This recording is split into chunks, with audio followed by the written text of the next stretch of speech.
name was Detective Berg, and he does sound like Bill Burr. Yep. Yes, Josh Peace was the actor, and he was here. He was here last night celebrating the film with us. Oh, excellent. Yeah, he's a local actor, a fantastic voice actor, and he has this party trick where he could just like speak like Bill Burr. It's a good one to have, especially for parties.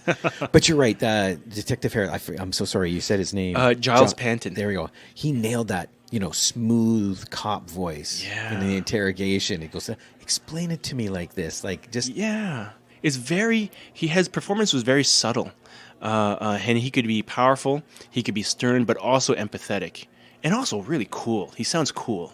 Exactly. So that's what we loved about him. And he had this, not exactly Brad Pitt in Seven, but he had a Brad Pitt kind of range. And I'm going to ask one spoiler free, but it's about the end. Yes. Who thought up that ending? Because that was brilliant.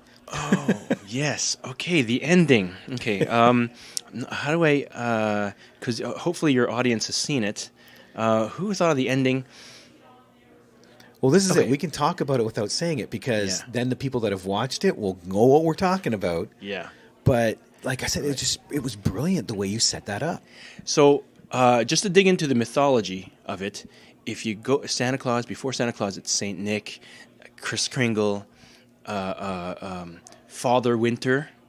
If you go back to back in the day, Holland has Sinterklaas, which is like has the same sort of roots. So you go back even further, Eastern Europe, it's Dead Moroz, which is the Russian version of Santa. If you dig back further into Dead Moroz's history, before he was Father Winter, he was actually just an ice demon. Oh, really? Yeah. Before he started giving, gifts to kids, just the generation before that, he was this demon of ice. So Santa the ice demon. And so we brought that back. That's our kind of play, where he at the end something happens to him, but it relates back to his very, very first iteration of that. Right? That's crazy. And see, stuff like that I absolutely adore when you can pull history and turn it into an amazing story like that. I appreciate it. Thank you. Yes. Now, how long did it take to actually do the project? Because I know you do your voice recording and then you get into the animation. This is also a complex question because it never had a firm.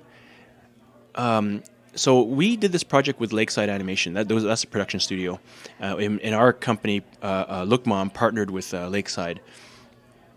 We were already finishing up a project with Lakeside called Vordelak, which played at last year's Bits, Blood in the Snow. Oh, yes. Vordelak. That was and midway through production, Ellery and I, my writer, were like, how do we keep this train going?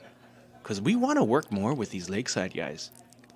We have to pitch them another, And we knew, like I had a hang up, for Santa. We know that Lakeside had a Santa-ish story as well, too. And so we decided to take that and branch out, which became In the Heat.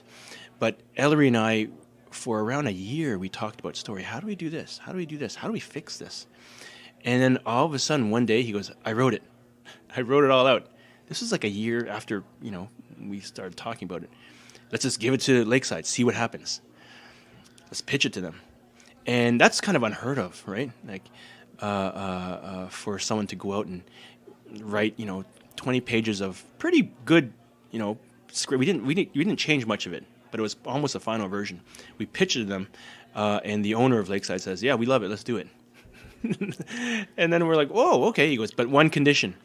You can do pre-production here through Look Mom, but we want to do the animation production through Lakeside. And we said, okay, sure. That doesn't make a difference. Like, the story comes out either way, right? Yeah.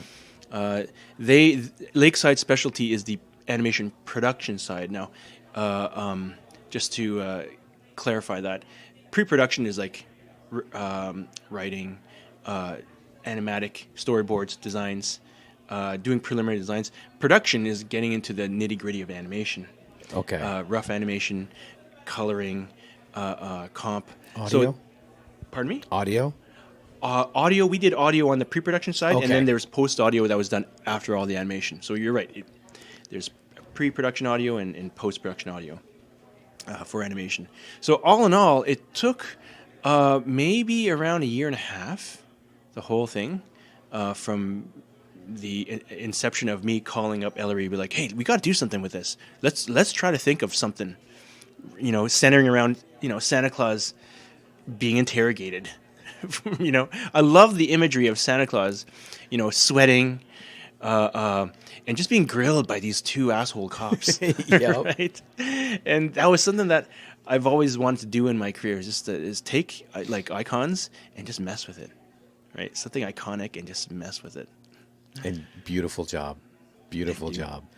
Well, congratulations on the festival. And yeah, I remember last year's. That was really good. Yeah, thank you so much. Thank you so much. Anytime you want to come back, please feel free to do so. Oh, amazing. Amazing. Thank you so much. Thank you, Robert.